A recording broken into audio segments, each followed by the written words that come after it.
then they realize the value of using this process.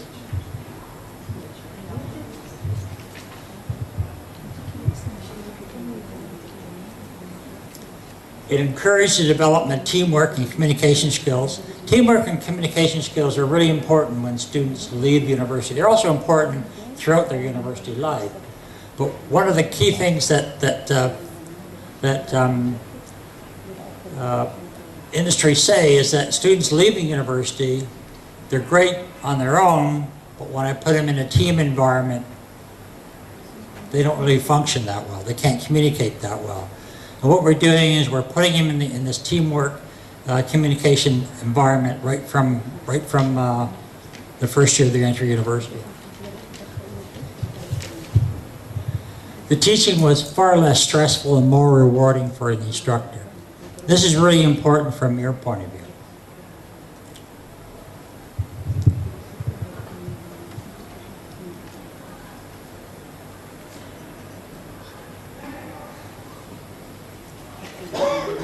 The learning outcome is better. The mean learning outcome for the 1,700 student was 22% change in their final exam.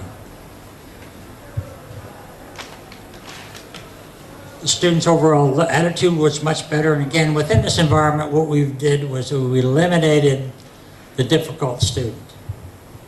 If the student didn't really want to participate, then that was up to them. And this process isolated those difficult students from the entire process. If they wanted to change their attitudes and get engaged in the process, that would be fine too. You have a question? Yeah, if they decide not to get engaged, how does it work? So you don't have the class end up with the class where 5 are sitting on their own and the other would speak and Okay. everything there. So I have a class of 1,000 students, and if 100 of them decide not to participate, it doesn't hurt the rest of the class. Okay, so the system will say, okay, if I've only got 900 submissions, I'm gonna give only those 900 submissions access to these other peer submissions. So the system does that automatically for them. Yeah, I'm asking not about the system, Yes. but about the students. Yes. Yeah, the rest of the class, these 100 left over Yep. on the side. Yep. How would you assess them? How would they get their marks? Well, Get their lectures, etc. well, they could get their lectures the same way as these other students are doing it, right? But if they decide not to, then that's their choice. So the 40% assessment is exactly nothing. That's right. That's right. It's called tough love. The problem is that you're causing so many problems in this class that you're actually lowering the standards of the class itself, because the other students are saying, well, I don't have to do anything either, and maybe that person's right because that person's making all the noise. And this system eliminates that entire process. Yes?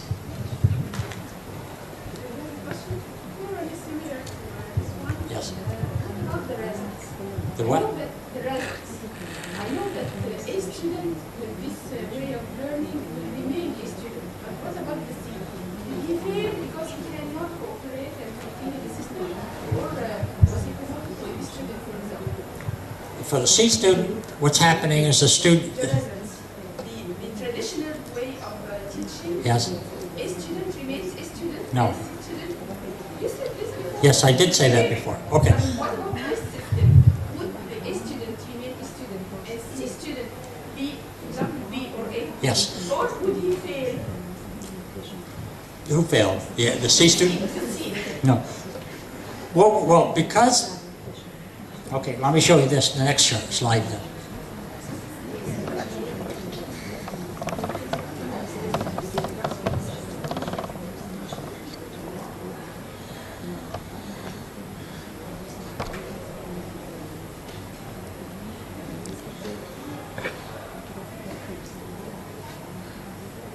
So what we're seeing is a major increase in learning outcome. Okay, and I'm not looking at the peer assessment I'm looking at the final exam, okay? And what I'm seeing is the mean for all 22 courses for the 1,700 students, I see a change of 22% in their final exam. So there has been a big change in learning outcome for those students. Well, the indicator we're using are previous offerings of the same course, right? So I was using for the past 3 years, looking at the 22 courses, the learning outcome in the final exam. So I was using that indicator there. The marks, the final exam, right? Yeah. So, but also, I was also using the indicator which I showed before in terms of the 15,000 students that came in, that there's no change in their learning outcome, that there was a change in this learning outcome, right? Now, also, what we're doing here is we're changing the learning outcome for the B, C, D students. We're starting to shift those up, okay? Now, you said about the A students. Now, the problem with the A students are going to be A students no matter what. But what you're doing is now you're getting better work from the A students. You're getting higher level work. Okay. Yeah. But the thing is that the A students are also bored because you're focusing on probably the rest of the class, right? So what happens within this environment here, because now you're no longer focusing on rote learning, this challenges the A students more as well. So now you're getting involved, they're getting involved in more problem-solving approaches, which now really challenges them. And the students are now getting a better understanding of problem-solving and also gaining a better understanding of rote learning. So it changes the whole dynamics of the program. Okay? But actually, I'm worried about these students because if you pull them in a group Yes. of B and C, Yes. that's Yeah, I know. A students are worried about that too because they're going to move from a 97 down to a 96. Right? Everybody's concerned about mark. But the thing is that if you look at their education, educators, the university, it says in your educational documents in the QAAP, it talks about communication skills, professional skills, soft skills, teamwork skills, all these skills. Now, these skills are really important for students. It's really important, especially for A students. A lot of A students don't know how to communicate, don't know how to work in teams, because they're so focused on marks. So what we're doing here is the university is saying that teamwork skills, communication skills are part of your discipline. Every discipline. That's right. Right? So, and also what we're learning is that this is our team of 4. I know this person here, and I don't like working with her because I'm a lot brighter than her, right? This is what you're saying. So what happens in this team environment is that now you've never talked before because this person threatens you. And so, but I'm forcing you, the state, to make an effort. Your marks are based on effort. Now you have to look at her effort. You realize, oh, she's got a different point of view. I never thought of that. And so now you're starting to, the dynamics of the team are starting to change. And the key to, the problem was that, but A students think that I'm going to be the best, I'm going to go out there. But when they get out there, it's not like that at all. Right? It's all a team environment. And then they have to start realizing the fact that I can benefit from the student. You start looking at that within the university environment. And universities, especially in North America and Europe, are changing that whole process. Teams are really important. And so you, from your point of view, the issue here is not what the student thinks, is what you want that student to learn. Yes? Is there a minimum number of participants for such a system to work efficiently? No.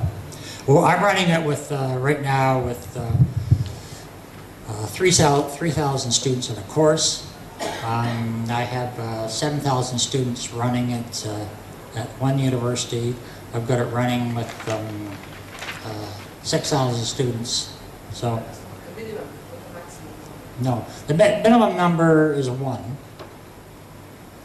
So, now when you get down to 1, then the peer becomes the instructor.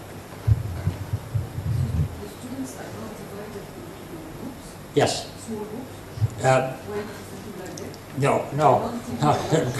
A group of 20, the larger your group, the more students start to sit back. You get more students sitting at the back, right?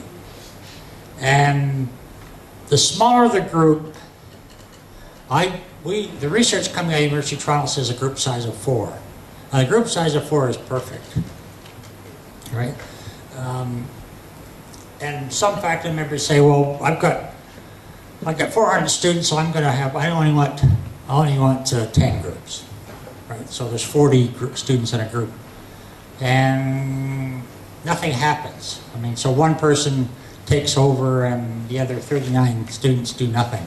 No, it's a group of 4, and the thing is that this group of 4, when they get in their team activity, I'm assessing you on the effort that you're putting into helping solve that problem. So each team member must submit their solution to that problem. Then as a group, then you submit the final submission to the instructor. The instructor can see all, right, if they want to.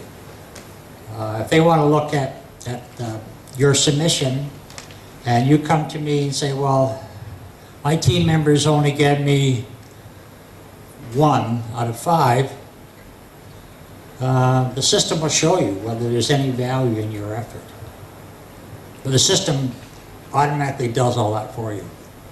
But if you come to your office, all the data is there. So.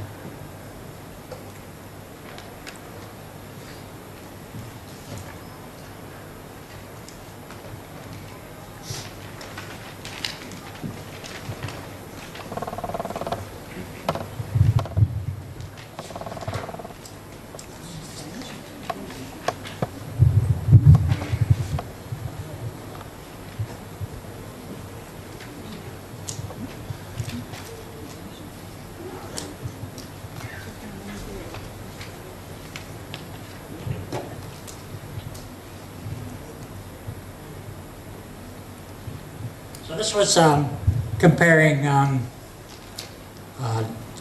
9 courses, comparing 527 students from traditionally offered courses as the same course, with 942 students running the T5, T2L, which is a T4L plus P process. Sorry about all this different jargon. But the final exam, when you compare those 2 courses, was, even though the student numbers was far higher in the learner-centered approach, the final exam was a lot higher as well. And I'm not looking at the peer assessment at all. I'm strictly looking at the final exam, which were identical in both parts.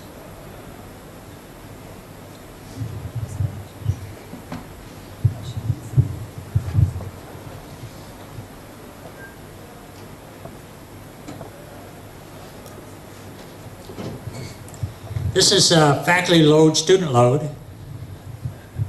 Just about finished this part.